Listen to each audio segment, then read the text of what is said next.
Baik, anak-anakku, tolong dibuka layarnya.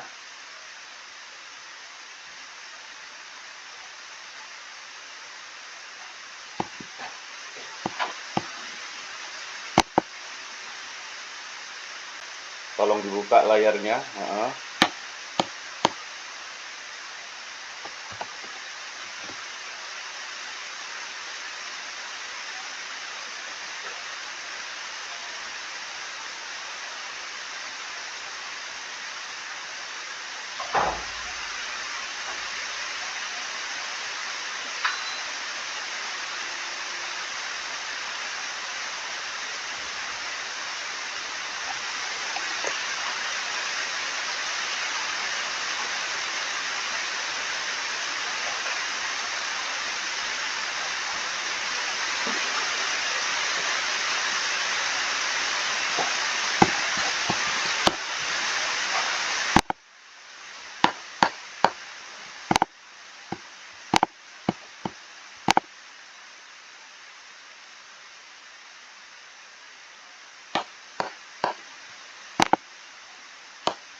Baik, assalamualaikum warahmatullahi wabarakatuh. Waalaikumsalam warahmatullahi wabarakatuh. Yang lain mana ini suaranya? Yang lain nggak ada suaranya?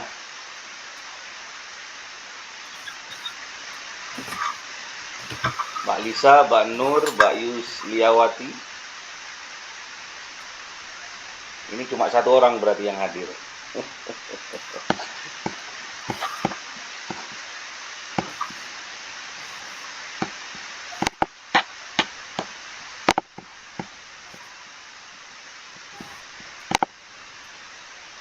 Baik, kita mulai mata kuliah manajemen sumber daya manusia.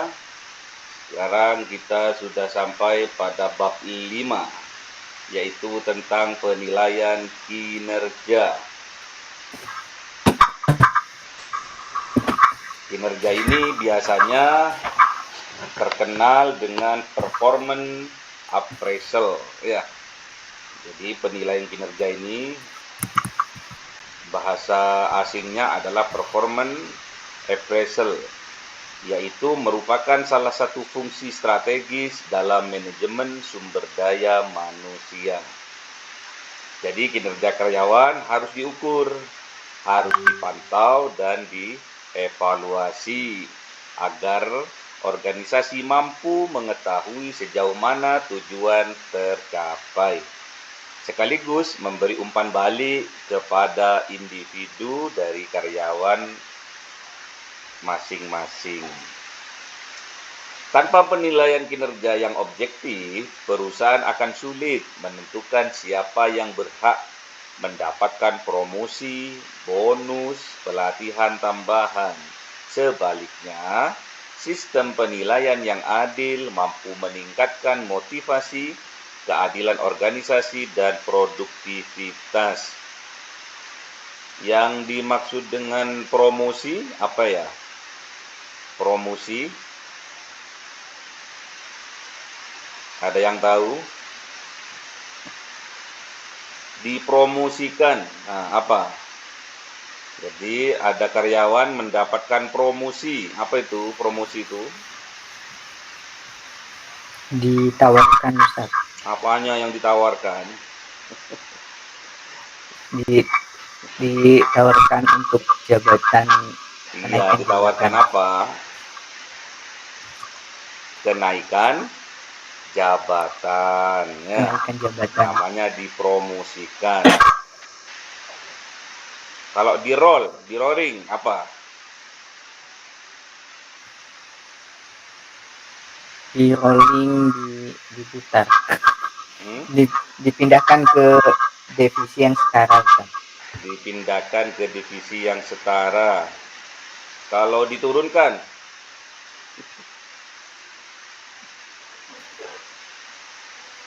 kalau diturunkan, turun jabatan, Ustaz, ya, berarti turun dia apa? jabatan, Ustaz, dari Hah? jabatan, turun jabatan yang lebih rendah, Ustaz. Oh, oh. Kenapa itu kok diturunkan? Ya, kinerjanya kurang bagus di divisi yang Oke. sekarang, atau mungkin melakukan kesalahan, jadi yang melanggar SOP perusahaan. Oke, bagus. Ini untuk analogi untuk mahasiswa, penilaian kinerja di dunia kerja sama seperti ujian. Jadi, di dunia pekerjaan nanti, setelah kalian itu jadi karyawan, setelah kalian itu jadi supervisor, setelah kalian itu jadi manajer, itu seperti ujian waktu UTS, ya, waktu UAS. Jadi, nilai bukan hanya angka, tetapi cerminan sejauh mana mahasiswa telah belajar dan bisa mengembangkan dirinya. Jadi, ujian itu nggak usah ditakuti, ya. Selama kalian itu mengikuti betul-betul perkuliahan dengan baik, semuanya itu akan terlampaui dengan sempurna, ya. Nggak usah nggak usah dibuat-buat. Kalau memang nggak ngerti, nanya gitu, ya. Jangan diam saja. Kalau diam itu nanti monoton, ya. Jadi sulit untuk menilai, ya. Kalau tidak ada feedback dari karyawan ini kok pekerjaannya kok monoton terus sih? Ada apa sih? Ada masalah apa sih? Kok nggak berkembang ya? Kok malah menurun ya? Ada masalah apa sih ya? Selama tidak ada umpan balik, itu tidak akan bisa tercapai, ya. Mustahil dipromosikan suatu saat jabatannya lebih tinggi, ya. Mustahil diberi nilai yang bagus kalau memang tugas aja nggak mengumpulkan. Kemudian kuliah saja cuma tampang toh, tanpa ada feedbacknya. Ditanya menangnya cuma gambar toh. Yang lain ini mana ini? Mbak Yudhistira, Mbak Lisa, tolong dibuka ininya, kameranya. Nah, ini kan nggak ada orangnya. Kalau kayak gini, kalau gitu kan kelihatan. Ya, Mbak Yudhistira, kalau nggak ada feedbacknya nggak bisa. Nggak ada mendelik-mendeliknya, ya. Nggak ada senyum-senyumnya, nggak ketahuan nanti, ya. Ini dalam belajar. Kalau dalam belajar itu diperbolehkan, ya. Bukan kemaksiatan, ya. Nggak boleh dipergunakan untuk bermaksiat, ya. Kemudian kita masuk kepada definisi. Jadi beberapa ahli mendefinisikan penilaian kinerja sebagai berikut. Ini menurut Dessler, penilaian kinerja adalah proses evaluasi seberapa baik karyawan melaksanakan pekerjaan dibandingkan dengan standar yang telah ditentukan. Jadi diketahui nanti ini SOP-nya. Ya, pekerjaannya di mana ini? Apa sesuai atau lebih bagus atau bahkan lebih turun, ya, ketahuan di situ. Kemudian menurut Mathis dan Jackson, penilaian kinerja adalah proses mengevaluasi kontribusi karyawan terhadap organisasi pada periode tertentu. Sedangkan menurut Rival, penilaian kinerja adalah sistem formal untuk menilai kualitas, kuantitas, dan perilaku kerja seorang pegawai atau karyawan. Sedangkan menurut Hasibuan,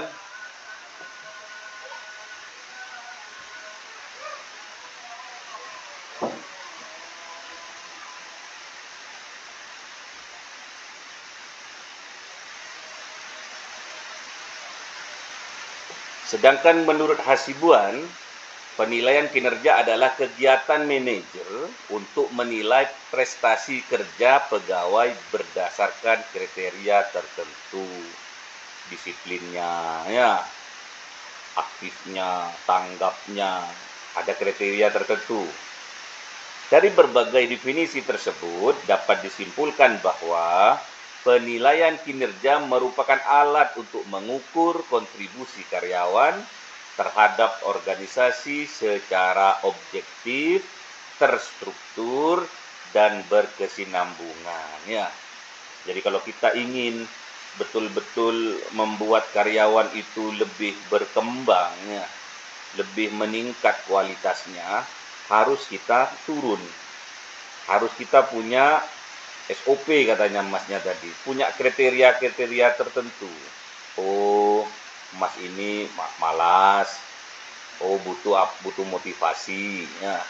Oh, mas ini ternyata banyak masalah di rumahnya, harus diberi pengertian. Kalau masalah di rumah nggak boleh dibawa ke kantor, ya. Sebaliknya, masalah di kantor tidak boleh dibawa ke rumah, ya. Paham ya? Jadi punya standar tertentu, ya. Jadi setiap perusahaan berbeda. Kemudian dari berbagai definisi tersebut dapat disimpulkan bahwa penilaian kinerja merupakan alat untuk mengukur kontribusi karyawan. Jadi yang diukur adalah kontribusinya secara objektif. Nggak boleh ada manipulasi. Apa namanya itu?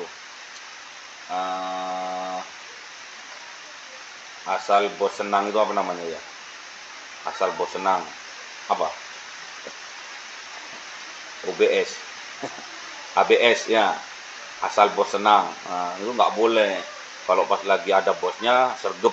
Nah, kalau pas nggak ada bosnya, peliam-peliam. Nah, makanya sekarang dengan adanya alat teknologi yang canggih seperti CCTV, ya, itu apalagi sekarang ada CCTV 2 arah, ya, yang bisa mengeluarkan suara.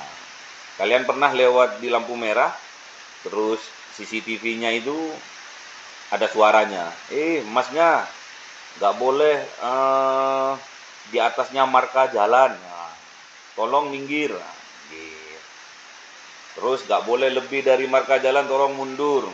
Itu Pak Polisi sudah menerapkan itu, ya. Di rumah-rumah juga ada, harganya cuma 300 ribuan, ya.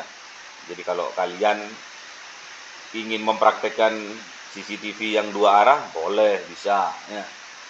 Tinggal beli di mana? Di Shopee, ya. Itulah kecanggihan yang bisa membantu mengukur kinerja dari karyawan. Untuk apa sih penilaian itu? Ya, menurut Mandi dan rival, penilaian kinerja memiliki tujuan satu, evaluatif, untuk mengevaluasi. Oh, ini cocoknya dipromosikan, dimutasi, diberi bonus, diberi penghargaan. Itu gunanya penilaian itu. Kemudian untuk apa? Pengembangan, memberikan umpan balik, menentukan kebutuhan pelatihan. Oh, ini cocoknya, ini bagus, ini diikutkan aja nanti apa namanya itu, seminar tentang kepemimpinan misalkan. Ini calon manajer, bagus itu. Kalau tidak ada penilaian kinerja, kita tidak tahu pegawai ini butuh motivasi, butuh diberi tambahan ilmu, baik dari seminar, baik dikuliahkan lagi. Dan yang ketiga yaitu untuk dokumentasi, menjadi catatan historis tentang kinerja dari karyawan. Oh, ini baik, ini tetap terus, ini harus dimutasi, dipecat, bisa saja. Terus yang keempat, komunikasi. Ini seperti tadi, misalkan ada karyawannya ada masalahnya atau butuh bantuan dari pimpinannya, akan ketahuan nanti tatkala penilaian itu sudah dilakukan, ya. Dan yang kelima, sebagai dasar strategis bahan perencanaan SDM jangka panjang. Oh, ini cocoknya jadi manajer, ini cocoknya jadi direktur, ya. Ini cocoknya jadi manajer area. Boleh saja, ya. Di situ dicontohkan di PT Astra Internasional. Hasil penilaian kinerja digunakan untuk apa? Untuk menentukan siapa yang layak masuk dalam talent pool sebagai calon pimpinan masa depan. Cocok itu, setuju. Jadi kalian juga harus harus aktif mulai dari sekarang ya. Kalau tidak aktif mulai dari sekarang nggak bisa. Karena apa yang kita tanam sekarang yang akan kita tuai besok di masa depan ya. Kan sudah Bapak ceritakan dulu kan, selama Bapak jadi karyawan yang Bapak lakukan adalah loyalitas tanpa batas ya. Dan alhamdulillah sekarang di perusahaan yang dipimpin oleh Bapak sekarang karyawannya semuanya itu loyalitas tanpa batas ya. Kemudian ini komponen-komponennya ya. Komponen-komponen kinerja yang dinilai. Yang pertama adalah kuantitas. Berapa banyak pekerjaan yang diselesaikan. Misalkan di rokok kretek misalkan ya. Berapa linting sih setiap jamnya, semakin banyak semakin bagus secara kuantitas ya. Makanya nanti kalian kalau skripsi, kalau menulis laporan PKL nanti ya, PKLI dan skripsi, usahakan dengan ilmu yang kalian miliki, kalian meneliti tentang penelitian kuantitatif ya. Untuk kualitatif belum, daya nalarnya masih belum. Kualitatif itu untuk S2 dan S3. Jadi kalau kalian nanti, kalau PKL, nanti yang diteliti dan skripsinya nantinya tatkala penelitian itu tolong arahkan pada penelitian kuantitatif karena sudah ada rumusnya ya. Jadi nggak usah ngarang-ngarang, sudah benar, sudah ada rumusnya, 1 tambah 1 2, sudah jelas sudah ya. Misalkan mencari faktor apa tadi itu, pengaruh insentif terhadap kinerja karyawan misalkan ya, atau pengaruh bonus terhadap kinerja karyawan. Nah, itu boleh diteliti. Nanti yang diteliti adalah pengaruhnya ya. Apa saja yang berpengaruh terhadap kinerja karyawan ya. Apa yang dominan yang mempengaruhi terhadap kinerja karyawan. Ya, itu udah saklek sudah ya. Jadi nggak usah mikir, sudah tinggal kalian datang, wawancara atau kuesioner, kemudian pakai skala Likert, ada 1 sampai 5, nanti dimasukkan, kemudian dihitung. Ada alatnya namanya SPSS ya. Yang kedua kualitas, jadi standar mutu hasil pekerjaannya gimana ini? Ini bener, ini banyak ini hasilnya, tapi kualitasnya jelek. Nah, itu juga mempengaruhi dari segi nilai ya. Dan yang ketiga adalah perilaku kerja, sikap, inisiatif, kerjasama, dan kedisiplinan. Jadi disiplin itu penting, terutama disiplin masalah waktu ya. Baik anak-anakku, untuk selanjutnya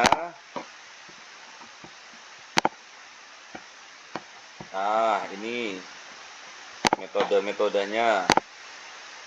Metode penilaian kinerja ada 5 atau lebih ini. Yang pertama adalah rating scale ya, skala penelitian, rating scale ya.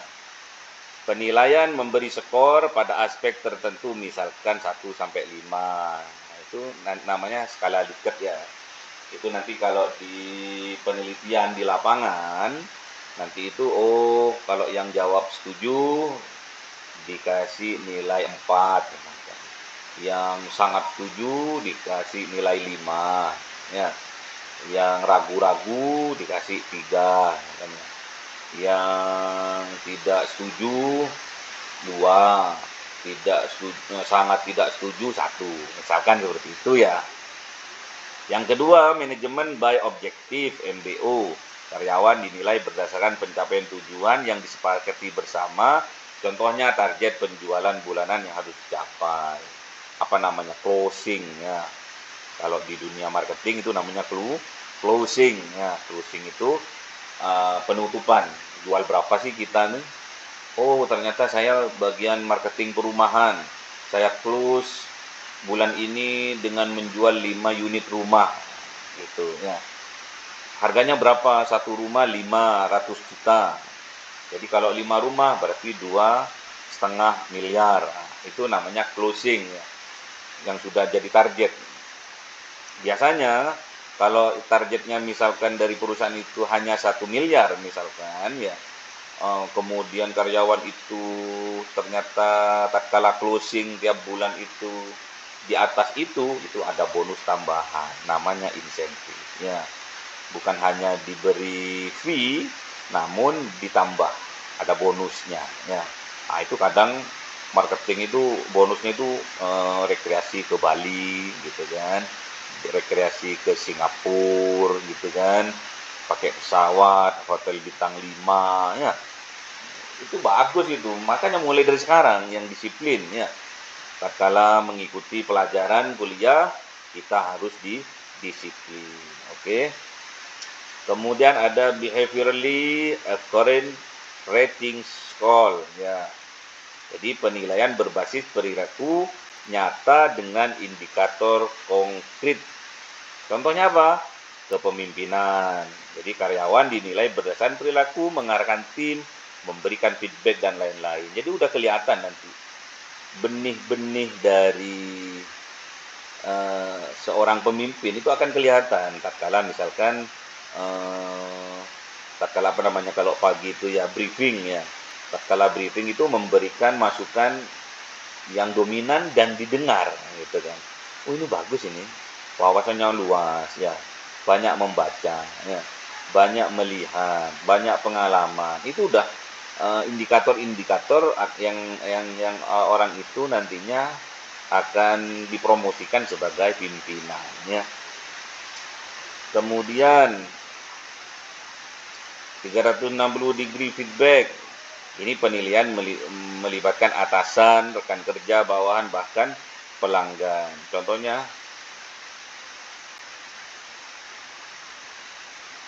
halo, aman, aman. Kok barusan hilang sinyalnya? Jadi, contohnya Google menggunakan metode ini untuk menilai kolaborasi dan kepemimpinan. Jadi harus kolaborasi ya. Jangan diam saja. Jadi kalian sebagai mahasiswa minimal kalian antar mahasiswa itu punya nomor WA. Ya, kan sudah dibuatkan WA grup toh. Jadi secara person yang harus di-shift lah, temannya si A, temannya si B, nanti just hello tentang apa, tentang mata kuliah ya, just hello, Mbak, tadi aku nggak paham yang ini, tugasnya apa ya, boleh ya. Jadi jangan rame di grup, ngapain rame di grup ya, ngebek anu aja. Ya, jadi harus kenal lah ya, dalam satu kelas itu harus kenal semua ya, satu dengan yang lainnya itu. Jadi suatu saat misalkan kita mempunyai bisnis dan itu antar antar kota atau antar apa itu pulau, kita ada, oh Mbak itu di Pasuruan, oh Mas itu di Palembang misalkan, jadi enak nanti ya. Kemudian yang kelima adalah checklist methods ya. Penilaian hanya memilih ya atau tidak terhadap perilaku yang ditampilkan karyawan. Ya atau tidak, yes or no. Juga ada nilainya itu. Yes or no itu ada nilainya, misalkan 1 dan 0, 5 dan 0 boleh. Ya, inilah metode untuk menilai kinerja karyawan. Kemudian yang keenam yaitu proses penilaian kinerja. Ya, ini prosesnya sekarang. Menurut Armstrong, tahapan penilaian kinerja itu ada 6 ya. Menurut siapa? Armstrong ya. Armstrong, R-nya nggak usah dibaca ya. Armstrong ya, Armstrong ya. 1. Menetapkan standar kinerja berdasarkan job description. Yang kedua, mengkomunikasikan ekspektasi agar karyawan memahami standarnya. Jadi ada SOP-nya ya. Yang ketiga, mengukur kinerja menggunakan metode kuantitatif maupun kualitatif ya. Yang keempat, membandingkan dengan standar. Standarnya apa kita di bawah standar atau kita sudah melebihi standar ya. Yang kelima, memberikan umpan balik harusnya antara pimpinan dan bawahan harus ada komunikasi umpan balik. Antara dosen dengan mahasiswa juga harus komunikasi umpan balik. Paham? Diem. Paham? Diem, repot nanti ya. Nggak, ini dibilang paham nanti setelah ujian setengah semester jawabannya keliru semua ya. Kan malu-maluin dosennya nanti ya. Wah, ini asal bapak senang nanti ini ya, ABS. Asal bapak senang bilang aja iya gitu. Ini namanya nggak objektif ya, nggak bisa. Kalian nggak paham tapi kompak bilang paham ya, paham gitu ya. Paham komunis. Terus ada 6 tindak lanjut berupa pelatihan, promosi atau perbaikan sistem kerja. Jadi tindak lanjutnya, oh anak ini bagus, ini kepemimpinannya ini dikuliahkan lagi aja. Ya, nanti diikat ya. Nah, ada ikatan dinas ya. Nanti kalau kamu udah lulus dari S2 atau S3, kamu jadi manajer area. Saya bukakan perusahaan pabrik di area Malang, nah, gitu ya. Oke, contohnya apa di sini? PLN menerapkan performance management system yang terintegrasi, mulai dari target hingga feedback berkala. Jadi PLN seperti itu ya. Tapi kok PLN banyak yang ini ya, banyak yang korupsi ya. Itu urusannya masing-masing. PDAM juga ya udah sumbernya gratis, airnya gratis ya. Tapi korupsinya jangan ditiru ya. Kemudian ada kendala ya. Kendala dalam penilaian kinerja, ada bias, yaitu karena nggak objektif tadi. Cuma katanya api pak itu pak, bagus pak. Iya, iya. Terus karena kedekatan pimpinan dengan karyawan yang dinilai. Itu siapa itu? Ponakan saya itu, api itu. Baik itu. Itu waktu kuliah itu, itu juara 1 itu, IP-nya 400. Ya, nggak boleh. Nanti bias, kasihan juga terhadap karyawannya. Sedangkan dia misalkan lemah dalam apa namanya ya, dalam insting atau memforecast tujuan dari perusahaan, misalkan apa yang harus dilakukan dalam jangka 5 tahun ke depan, dia lemah.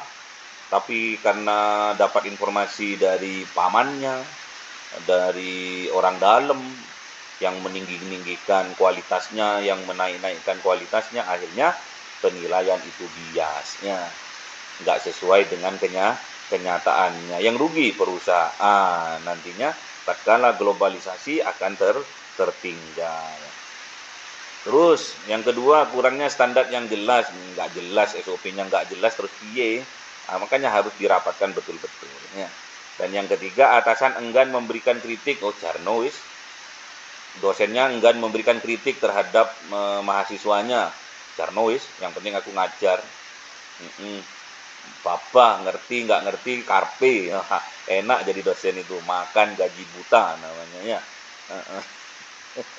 Nggak bermanfaat ilmunya kalau seperti itu ya. Terus yang kedua, sering nggak masuk ngasih tugas, jelas goblok itu mahasiswanya ya, nggak ngerti. tugas yang penting harus mandiri. Mandiri itu S2, S3. Kalau S1 itu mandirinya 30% ya. 70% itu dosennya ya. Kalau S2 50-50. Kalau S3 kebalikannya ya. Mahasiswanya 70, dosennya 30 ya. Kalau kalian ditinggal kasih tugas, dikit-dikit kasih tugas, kalian goblok nantinya ya. Kalau ada dosen seperti itu laporkan. Jangan diem aja asik gak ada dosennya. Yang rugi sampean. Ya. Terus kinerja nanti dari kampus menurun jelas. Akreditasinya menurun jelas karena lulusannya goblok semua ya. Jadi jangan sampai dosen nggak masuk dalam satu semester 6 kali. Wah, ngapain itu cuma ngasih tugas tok. Ya, sangat sangat mudah itu anak-anak SD juga bisa cuma ngasih tugas itu. Paham ya? Jadi kalau ada dosen ya saya ini Kaprodi ya, Kaprodi Ekonomi Syariah saya ini. Kalau memang ada dari dosen Kaprodi Ekonomi Syariah yang dikit-dikit tugas, gak pernah masuk, ya, gak pernah ngajar online misalkan, sampaikan, ya, ketimbang kalian satu rugi dan juga kualitas dari pendidikan yang ada di STIS Riyadul Jannah akan menurun, ya. Kok bisa menurun? Iya, lulusannya pada bodoh-bodoh semua, ya. Paham ya? Jadi jangan seneng, kalian juga ikut seneng tatkala ada dosen yang nggak masuk, ore sampean itu. Ore, tugasnya wis ditindih wis nggak akan dikerjakan sudah males sudah nggak bisa. Paham ya? Jadi itu yang akan kalian terima nanti dalam dunia kerja sama seperti tatkala kalian kuliah ya. Kemudian ini contoh-contoh perusahaan. Ini ada studi kasus seperti Unilever Indonesia menggunakan sama performance development plan yang menekankan dialog terbuka antar atasan dan bawahan. Jadi ada briefingnya, ada briefing. Setiap pagi ada, setiap bulan ada, setiap tahun ada. Briefing terbuka, lintas divisi. Ekonomi syariah, manajemen bisnis syariah, gabung. Nah, gitu loh. Sama di perusahaan seperti itu. Nantinya akan meningkatkan kredibilitas perusahaan itu sendiri. Kalau di kampusnya itu sendiri. Ya, makanya jangan sampai kalian kalau memang nggak udur ya, jangan bilang hore, nggak boleh ya. Terus dosennya nggak masuk, kalian bilang hore, nanti nggak boleh ya. Jangan sampai itu terjadi. Kemudian Bank Mandiri memakai sistem balance scorecard dengan 4 perspektif: keuangan, pelanggan, proses bisnis, dan pembelajaran. Kemudian Pertamina menerapkan kompetensi based appraisal untuk menilai kesesuaian kompetensi dengan standar jabatan. Pertamina ya. Pertamina sekarang sudah turun kualitasnya ya. Karena apa? Dikorupsi ya. Dicampur-campur ya. 90 dicampur dengan 92. Pertalite dicampur dengan Pertamax, terus dijual Pertamax ya. Bensin premium dicampur dengan Pertalite, dijual Pertalite ya. Yang rugi siapa? Pertamina sendiri ya. Sudah kualitasnya tambah jelek ya. Terus pelanggannya juga yang sudah loyal dari awal akan pindah ya. Oke. Kemudian kita masuk pada rangkuman sudah. Kemudian lanjut saja. Sekarang soal.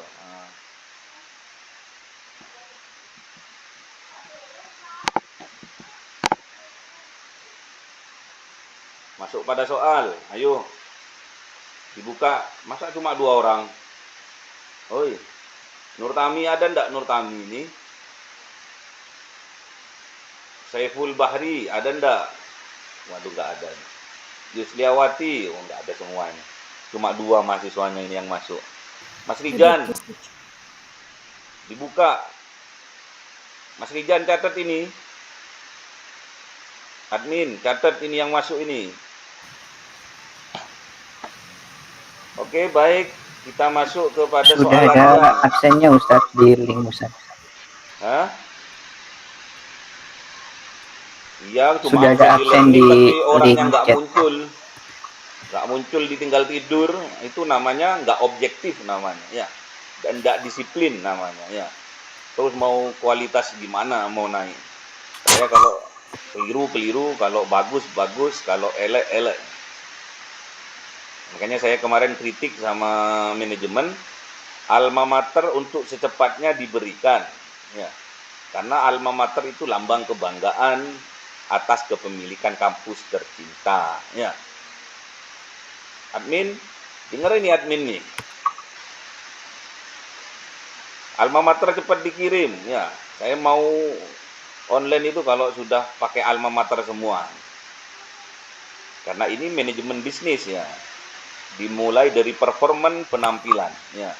Kalau sudah performan penampilannya jelek sudah, ya. Harus sungguhan, disiplinnya bagus, performan penampilannya bagus, ganteng, ayu, ya, bersih, ya. Disiplin waktu. Yang pertama, metode penilaian yang menilai berdasarkan tujuan yang disepakati bersama. Apa itu? MBO Ustadz. MBO. 2. Penilaian kinerja 360 derajat melibatkan Atasan, rekan kerja, bawahan, dan pelanggan. Oke, B. Yang ketiga, salah satu bias penilaian di mana penilaian terlalu lunak tersebut disebut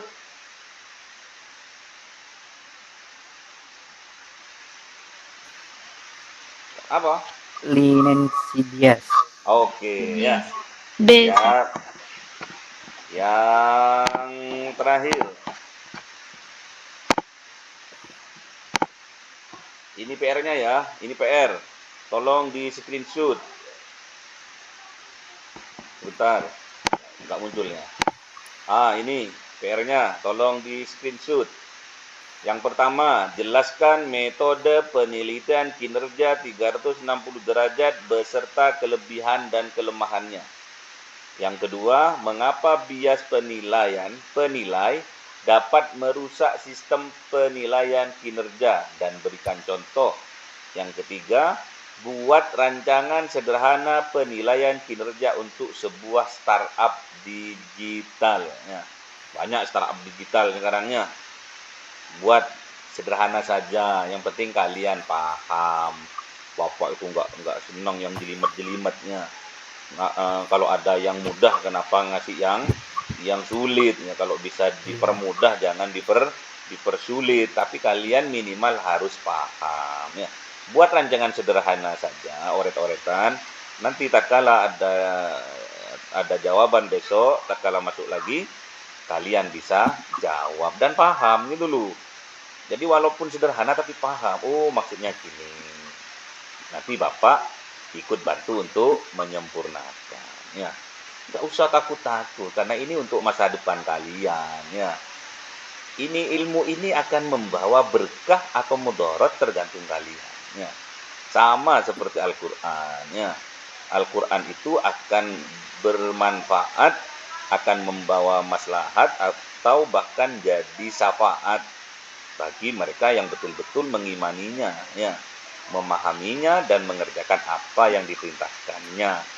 Namun kalau sebaliknya akan menjadi mudaratnya, akan menjadi ancaman nanti Al-Quran itu. Makanya selalu diperingatkan, ya, dikit-dikit diperingatkan sama Al-Quran, ya. Oke, sampaikan berita gembira dan peringatilah mereka, ya. Oke, ada yang mau ditanyakan? Hore, selesai. Nggak apa-apa, saya malah seneng. Yang penting kalian itu paham. Walaupun 15 menit nggak masalah kalau saya itu paham. Oh, sip.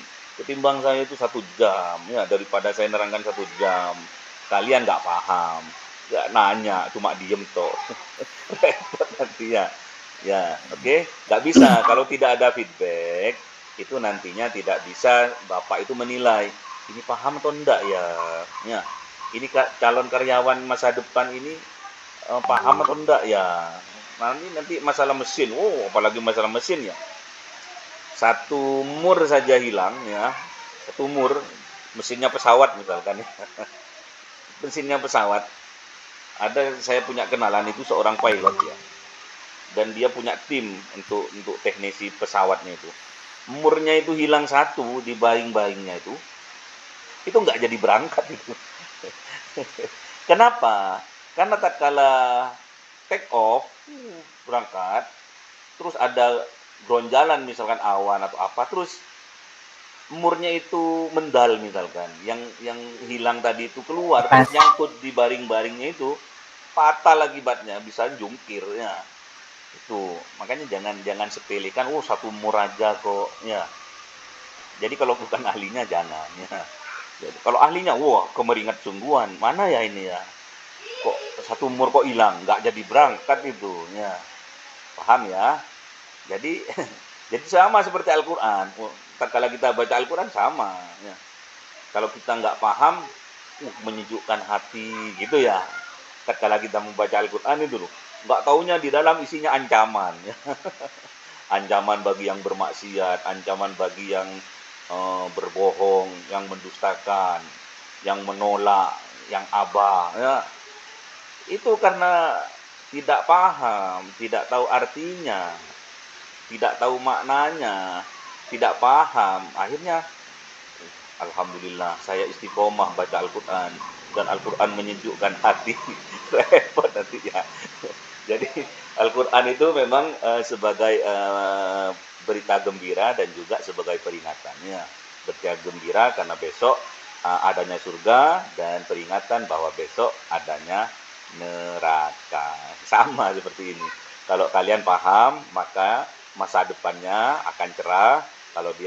Kalau kalian nggak paham, maka masa depannya akan suram ya. Paham ya?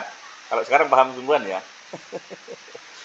Oke, ada pertanyaan? Kalau nggak ada, kita akan tutup dengan doa kafaratul majelis. Semoga apa yang kita pelajari hari ini dijadikan oleh Allah ilmu yang barokah, manfaat, yang menjadikan wasilah untuk sukses di masa depan.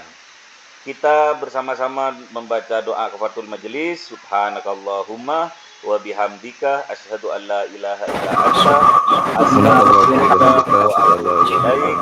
Assalamualaikum warahmatullahi wabarakatuh. Tetap semangat, jumpa Sabtu depan. Waalaikumsalam warahmatullahi wabarakatuh.